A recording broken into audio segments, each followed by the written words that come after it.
everybody knows vitamin B12. Got to get my B12 shot, or go to the grocery store and get some vitamin B, right? Where those in a synthetic can be almost dangerous, right? Mhm. If you look at the forms of vitamin B12 that are on your supplement, right, you're going to see names like methylcobalamin, right, which is better, right? That's methylated. That's a step in the right direction. But again, it's missing the rest of uh, the aspects of the B suite or the B complex that exist in nature synergistically in those plants and animal tissues. Even more so is the cheaper option, which a lot of supplement companies put on their, in their bottles, but don't necessarily tell you, that are sourced from places called, with chemical names such as cyanocobalamin, right, which is a name you might recognize from a poison known as cyanide, Cyanide. right? Wow. So And some of them come from actual, like, coal tar byproducts is what some of them have, I think, historically have been made from, for sure. So we're talking about chemical derivatives mhm, and byproducts of industrial. and in vitamin E, petroleum, right, is sort of industry standard in pharmaceuticals, and it's used a lot in nutraceuticals as well. Welcome to the Resiliency Method, the truth about healing. I'm Dr. Erica, and we are here to uncover the root causes keeping you stuck. Together, we'll restore your energy, your focus, and your resiliency so you can finally heal, regenerate, and feel truly alive again.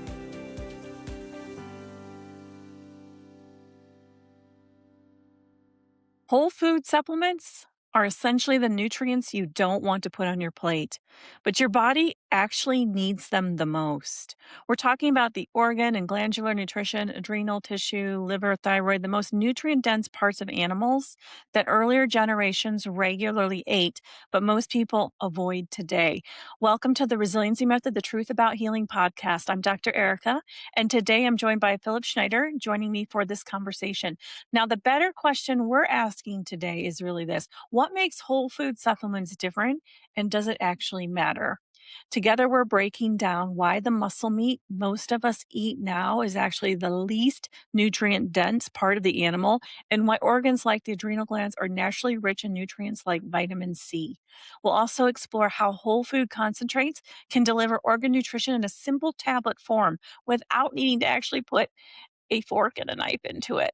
And we're unpacking the difference between synthetic vitamins made from petroleum or coal tar versus nutrients that come from real food sources designed by nature. If you've ever thought all vitamins are basically the same, this episode is going to challenge that idea. If you're enjoying the Resiliency Method podcast, we'd be so grateful if you would take a moment to leave a quick 5-star review for us on Apple Podcasts. Your support helps more people discover the show and join this important conversation. Thank you so much for your support. Welcome back, everyone. I'm Dr. Erica Schultz to the Resiliency Method, the Truth About Healing podcast. I am joined today with Phil Schneider. He is a licensed acupuncturist with almost 20 years of experience and a profound commitment to natural health. He brings a wealth of clinical expertise to us today and educational passion, and his role as a district manager in the Rocky Mountain states of Colorado and other surrounding states for Standard Process. And his career is defined by a deep-seated enthusiasm for whole food nutrition and the therapeutic power of medicinal herbs, foundational pillars that he utilizes to empower healthcare practitioners in their own practices. Philip's unique background bridges the gap between traditional wisdom and modern nutritional science, making him a compelling voice for practitioners seeking to integrate effective nature-based solutions into patient care. And as an educator, he's dedicated to providing high-level clinical insights and inspires fellow professionals to elevate their health outcomes through the transformative potential of whole food philosophy. Welcome, Philip.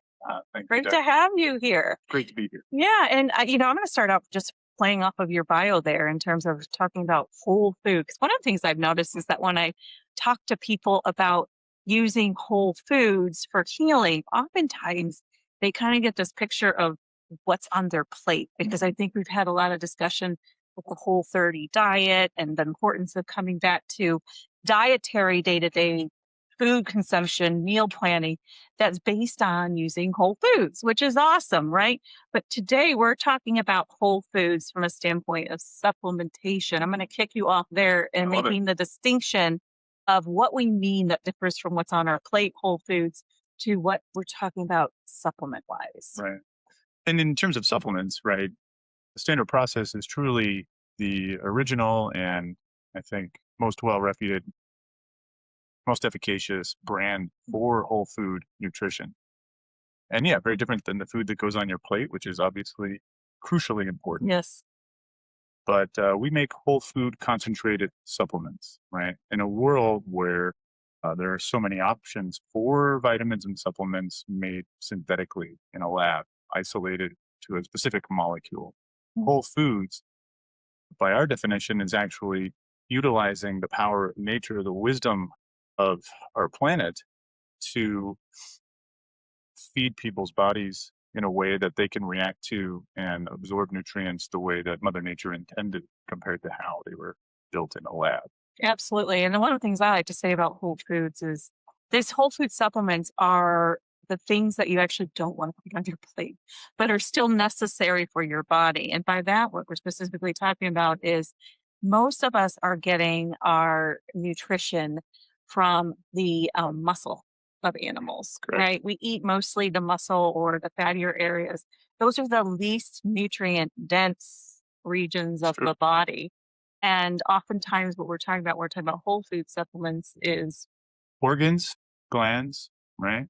The things that for most of human history were on the menu, but let's face it, in our modern world, organ meats are not necessarily coming back on the menu. yeah, our grandparents ate them. I know that. Mine did at least. But Absolutely. I gotta tell you, I'm gonna be honest, the thought of it repulses me sometimes if I think about putting a fork and a knife into whole food, but I love the ability to have it in a tablet Mhm. that I can just throw back with a little bit of water and I know I'm getting that nutrient, that density that I need in terms of why my body really thrives on and uses for the healing process. And it's looking for, but it's not getting it, right? Mhm. That the human diet in the last 100 years has constricted substantially. And to your point, right? Mussels, which is what we eat most of the time when we go out to dinner, animal mussels from steaks and fillets are really the least nutrient dense part of the animals. And, you think to indigenous cultures, even to this day, where adrenal glands are eaten for vitamin C, right? Mhm. That's one example of many, One right? of the best sources for vitamin C. Absolutely. Right. And one of the reasons that is, I know, is because when you're eating it in that form, you're getting all the necessary cofactors that are needed for your body to actually intake, use that nutrient, or what I like to call the cousins. So we've got our cousins. We are taking in that vitamin C in that form. We've got all the necessary things that are needed to actually use that along with it. The first cousins rather than the distant cousins. Big happy family. Yeah. Yeah, right. So I know that we want to talk a little bit too about the distinctions. That's a good intro into whole food, what we mean by that. But I think one of the biggest values that people can get from understanding whole food nutrition is in the context of synthetic nutritional supplements. What do you think that are the biggest differential or things that differ make those things unique? I mean, I think, all of us are conditioned now because we all have vitamins in our pantry somewhere, right? And I think we're all conditioned to see the label of those products from the lens of a synthetic product, right? How many milligrams? What's the percentage of my RDA, right? And then you see those yields. Oh, hey, this product has five, 5,000 IU's of vitamin D3. Oh, this one's got 100,000. That must be better, right? Yeah. I love that bigger is better mentality. Yeah. But really, it's a single molecule that's missing all, to your point, those necessary coenzymes and cofactors that exist in nature, the complexity of nature that our bodies need to put those specific nutrients that we might be looking for to work in the body. So when you make a synthetic molecule in a lab, the body isn't built to absorb that, right? Mhm. So you need incredibly strong yields of these molecules to get the body to do anything with it. And, that's why we have the, sort of joke in our side of the supplement world that, synthetics give you very expensive pee. Yeah, that's true. Yeah. And sometimes dark colored. Yeah, Right. that's how you know. Yeah, that's how you know, right? Mhm. Telltale sign. Now we were talking about vitamin C. So let's go there for just a second because I know that's a nutrient most people are familiar with. Sure. And we talked about one of the greatest sources of that being from, for example, adrenal tissue, right? Abs- And we know also that one of the most important cofactors to make vitamin C effective and used by the body is in coming along with vitamin A, Okay. right? And so give me let's talk about that though in context of like ascorbic acid, which is the vitamin C that most people are taking in a synthetic form. Mhm. To use that and drive that point you just made home, we're talking about a single nutrient or aspect of vitamin C.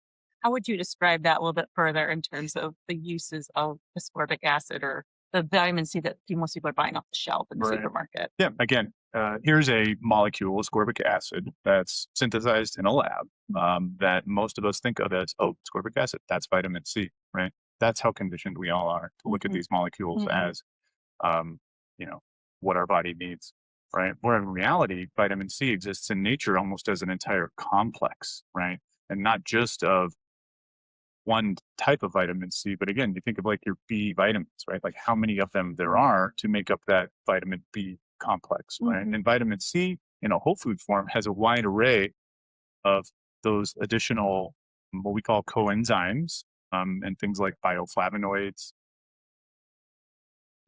that help really turn vitamin C into a powerful antioxidant that helps support the immune system, helps with the collagen elasticity, gives your body those building blocks that it uses to stay strong. And in a synthetically derived single molecule form, you can take as much ascorbic acid as you want, and you're not really going to give your body the results that it's looking for from, say, those dietary components that you're not eating. I don't know when the last Right. time you had an adrenal gland for lunch was. Yeah, never and will be never. Exactly. Me too, by the way. Yeah, awesome. And then let's take another example. Let's talk about vitamin B as in boy. And let's look at that one in particular because I think there's some pretty good distinctions to drive home around the use of vitamins B in the form of a whole food versus the use of vitamin B from a synthetic Mhm. form. Yeah. I mean, especially with vitamin Bs, that's a good one to go down. I appreciate that. Thank you. Is, say your B12, right? Everybody knows vitamin B12. Got to get my B12 shot or go to the grocery store and get some vitamin B, right? Where those in a synthetic can be almost dangerous, right? Hmm. If you look at the forms of vitamin B12 that are on your supplement, right, you're going to see names like methylcobalamin, right, which is better, right? That's methylated. That's a step in the right direction. But again, it's missing the rest of the aspects of the B suite or the B complex that exist in nature synergistically in those plants and animal tissues. Even more so is the cheaper option, which a lot of supplement companies put on their, in their bottles, but don't necessarily tell you, that are sourced from places called, with chemical names such as cyanocobalamin, right? Which is a name you might recognize from a poison known as cyanide, Cyanide. right? Wow. So And it's some of them come from actual like coal tar byproducts is what some of them have, I think historically have been made from for sure. So we're talking about chemical derivatives mhm, and byproducts of industrial. and in vitamin E, petroleum, right, is sort of industry standard in pharmaceuticals, and it's used a lot in nutraceuticals as well. Not enjoying the thought of eating a petroleum product. Yeah, and I get you on that one. Never really thought I really consumed Vaseline Correct. internally either, Well but said. and I Exactly. don't use it any longer topically, although I once did unknowingly. Yeah, so let's talk about that even a little bit. I know one of the reasons I invited you specifically on here was because we wanted to talk about this conversation of whole food supplements. And you are a representative of one of the most established, industry leaders, I would call you. I call you the Cadillac of whole food Mhm. supplementation I grew up with as a daughter of a chiropractor. So I actually was introduced to your products when I was probably like 4 years old, Amazing. a long time ago You're a now. standard baby. I'm a standard baby. Love So, but now I know through my education and even the resiliency method, the best ways to utilize your products. And And so I want to hear from you specifically on what the history is of this amazing company, how it came to be, and why, in the mind eye of a practitioner like myself, why I would call you one of the best of the best in terms of whole food supplementation. All right. Well, I'll do my best to give you this short version, but standard process today, right? We grow about 80% of everything that goes into our products on an organic regenerative farm located in Wisconsin, Lake Country, Mhm. Wisconsin. I've been to that farm. It's a Yes, beautiful place. it's an amazing place. Mhm.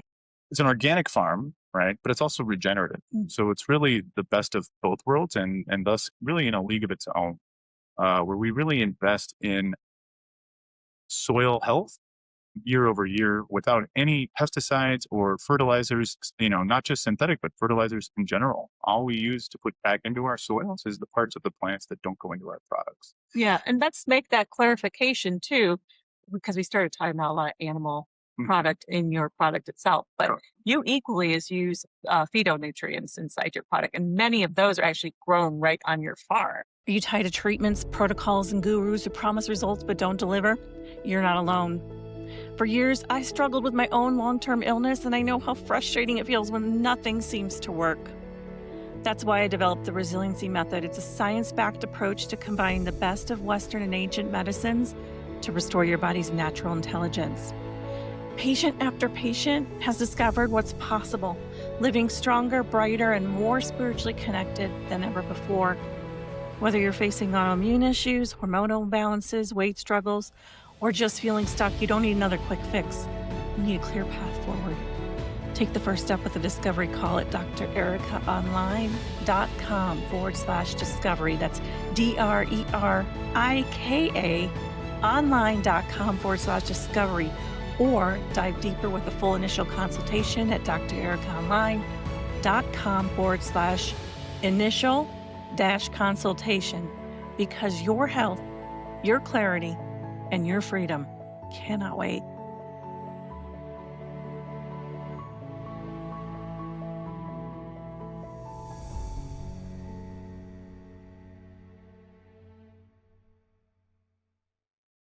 Yeah, we have again about 20 different crops that we grow. We don't have any livestock on the farm, Mhm. right? We do use USDA approved certified sources for those.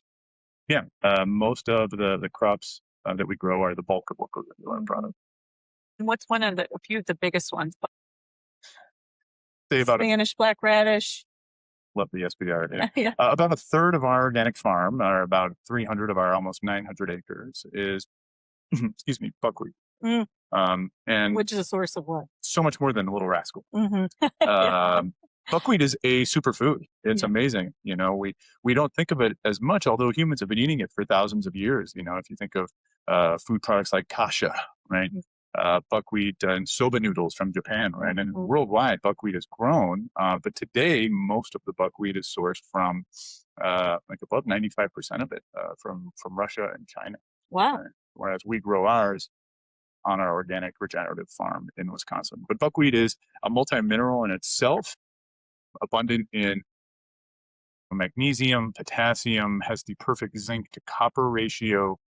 Additionally, vitamin C with those bioflavonoids and antioxidants, specifically quercetin and rutin. And it's a wonderfully dense source of rutin because rutin's a hard phytochemical nutrient to find in nature. But if you look, the research scientifically on rutin is incredibly compelling. All kinds of data being not just around longevity, but protection against a lot of those big scary diseases that we have common in our lives.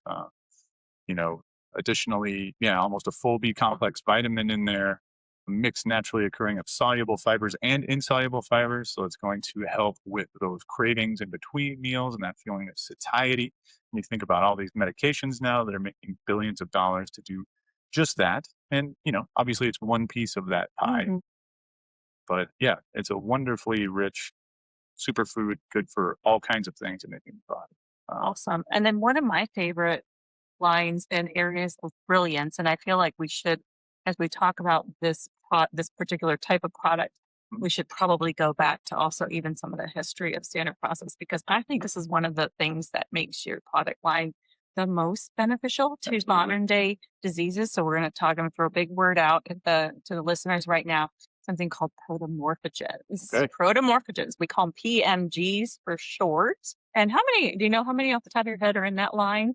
Say probably around 20 to 30. Okay. And this is where we get into things like, where we bring up the adrenals again, we'll call it adrenotrophin, or you've got one for the liver, hepatrophin, you've got one for the thyroid, thytrophin, PMG. And I always tell my patients, this is your golden key. And especially when you're talking about longevity, we approach longevity slightly different from a lot of practitioners out there, in that we're going after the performance and improvement and healing every organ, tissue, and gland in the body, because we see that if we optimize that and create the necessary healing in those areas, that we're going to actually have a longevity ahead of us, because we cleaned up enough of the toxicity and we've really allowed the body to heal and unleash that innate intelligence. So PMG, the protomorphogen, really is the answer to a lot of autoimmune situations we're dealing with. And we're talking about cancers, but we're talking about things that when you really facilitate and open up that design, an incredible result. And Dr. Royal Lee, who's the founder of Standard Process, I mean, this was his brilliance. I feel like this was like way ahead of time. In so many ways, Dr. Yeah. Lee, ahead of his time. And Yeah. you read it in his writing. He's talking about concepts that haven't even been named yet. I mean, even the word vitamin was not in the dictionary when Standard Process started selling whole food concentrated supplements, right? But yeah, protomorphogens are our sort of crown jewel in our line, and a really wonderful way to add specificity to your supplement protocol. That it's one thing to say, there's dietary gaps that we can fill in with whole food concentrates, things that you're not eating anymore, or I think Dr. Lee saw the writing on the wall very early in his career, was that humans were eating enough calories but still suffering from malnutrition, right? Because science was already starting to denature food, starting to bleach and enrich flours, things of that nature. And he could see already the health ramifications that came from doing those things. Take us back into history for a second. Around what time period was Dr. Royal Lee really writing about this? And I want to mention too that at your farm, I think it's so cool that you've all preserved this history by actually having a library of his original writings. You can actually walk through the library, see some of the original tools he used, some of them he created. His inventions. Yeah. So tell us a little bit more about him as a man, when he was in the prime, when he was doing this, and give us a little bit more of that data. Yeah. Fascinating individual, Dr. Lee. Self-made millionaire early in his life in the 1920s, which, millionaire in the 1920s was a pretty amazing accomplishment. Right? And originally a dentist. Correct, yeah. Dentist and engineer. Dr. Lee actually is credited with inventing the constant speed governor, which was used to create the world's first dental drill. So every time you hear a dental drill whizzing away in every dentist office in the world, you can think back to Dr. Lee. But he also had patents for the U.S. military, the space program. He died with about 80 patents to his name. It's really brilliant. But nutrition was his great love. And I think he again saw that, as industry really started to get involved with processing food, that again, there was a price to be paid for the health of humans. And that was his great passion. That's what's... He was living in his prime, was about a century ago, right? Correct. Yeah. He passed away in the 1960s. So Standard Process was founded in 1929, making it almost 98 years old. Again, selling vitamins before vitamin was a word in the dictionary. Yeah. Protomorphogens, cellular cytosols, and then of course all the whole food concentrates, animal tissues as well. Everything the body needs in one product. Yeah, amazing. Why do you think many healthcare practitioners choose whole food supplements as a part of their approach to supporting patient health? What would you say about that? Simple answer is they get results. Yeah. And again, it's our bodies are designed to absorb food, right? Our bodies are not designed to absorb synthetic molecules. And I think, results obviously keep the patients coming back and also help other patients refer their friends and network to you as practitioners. Results refer, as one of my mentors would say. But additionally, we've spent a lot of time and effort and resources to marry those clinical outcomes that have been enjoyed for decades with a gold standard clinical science now as well. So we actually own our own research facility called the Nutrition Innovation Center, or NIC for short, that's embedded in the Whole Food Science Research Suite in Kannapolis, North Carolina. You can look it up. It's pretty cool. The Dole pineapple founder, when he died, had a trust that he wanted research done on whole foods. So we actually bought our own wing of this facility where we can now do clinical trials on patients, our R&D formula, and on our formulations and ingredients, and really diving into why we get such phenomenal results with our product. Awesome. Yeah, I love it. And there's a lot of noise out there in terms of the supplement industry. What we hear a lot of times too, the latest and greatest is in peptides or we've always got, it seems like some kind of supplements going to be the answer to everything and everyone's problem. What are your thoughts in terms of, how does whole food supplementation, which is, fairly in some respects very classical in nature, but I also know you're trained in Chinese medicine. Mhm. But what have you seen in terms of understanding the difference between how whole food nutrition plays inside the body against even some of these things? What do you think are the biggest things that are going into why people make the choices they're making? A lot of it's, I think, really effective marketing and compelling speakers. That there's always a speaker or a representative for different products that get you on board. And every brand's got a reason why their product is the best. And you notice a lot of those brands and things, they come and go, and they cycle through like most fads in our Hmm. culture. A lot of dietary fads, a lot of, especially in the healthcare field, there's always some kind of hack or some kind of product or some kind of thing we all do. And then, like, you don't hear about it like a Mhm. year or two Exactly. later. Exactly. And I've noticed that too, that the latest thing is we've got the research, and I know you guys research too, and that's very relevant. And one of the things that I remind people of too when it comes to research is you really want to see not just 6 weeks out or even 6 months out. You really want to know how that person's doing with their response to that particular magic product or magic hack, a year or two later. Is it still working for them? Are they still seeing the same result? Because we can get an immediate result from some of these things. There's a little bit of truth in everything, Mhm. right? But long term, sometimes we're not seeing that sustainable result, which is what we're going for with the resiliency method for people. So we heal that tissue, organ, or gland. We know they're going to get a sustainable long term result, right? Beautiful. Yeah. So, how have you seen supplement industry evolve in terms of whole food nutrition, and where do you think it's headed in the future, especially with all this other noise, right? Yeah, Mhm. it's really exciting, and yeah, a lot there to unpack. But yeah, I think fads come and go. I think we've been chasing, the miracle solution for weight loss now for almost a few generations, right? Mhm. From Atkins to paleo to keto, and now it's GLP-1s, and Mhm. peptides are coming in for a while now as well. Mhm.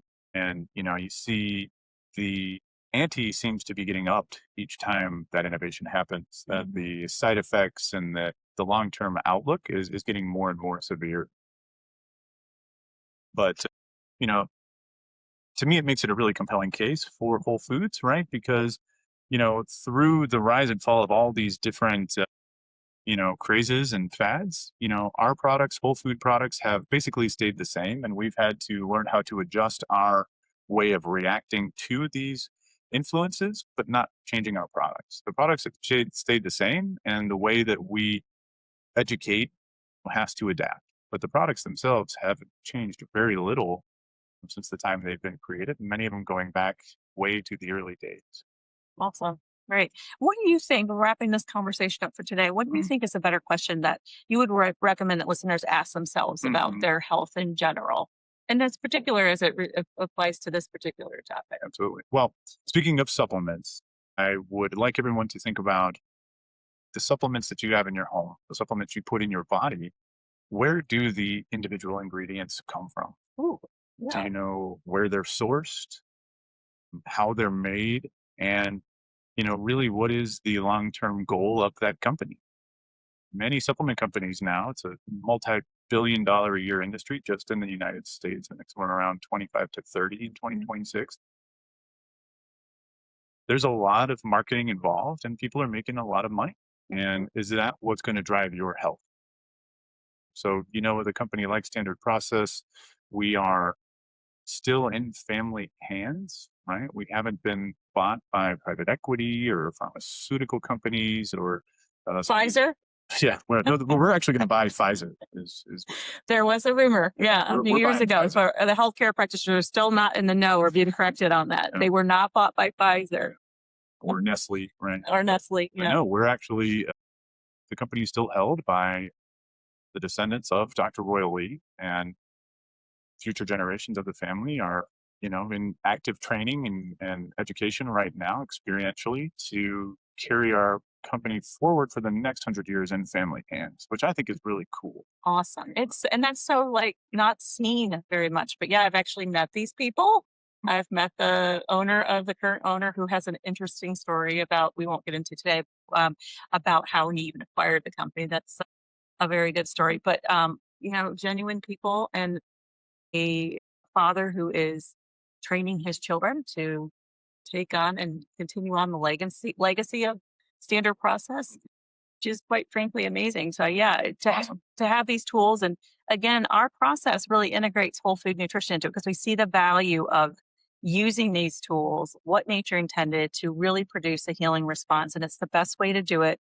We use other types of products, herbs and homeopathy, but we always use it as and even some nutraceuticals. We're not just banging up on nutraceuticals today, but we use all those things in their own brilliance for shorter times, and really with the goal of getting the body to fully accept and utilize in the end what nature intended, which was our bodies are intended to heal with whole food supplementation. So awesome to have you here today, Well said, Bill. Dr. Thank you. And we will have you back again for future episodes. And thanks for coming. All right. Thanks again, Doc.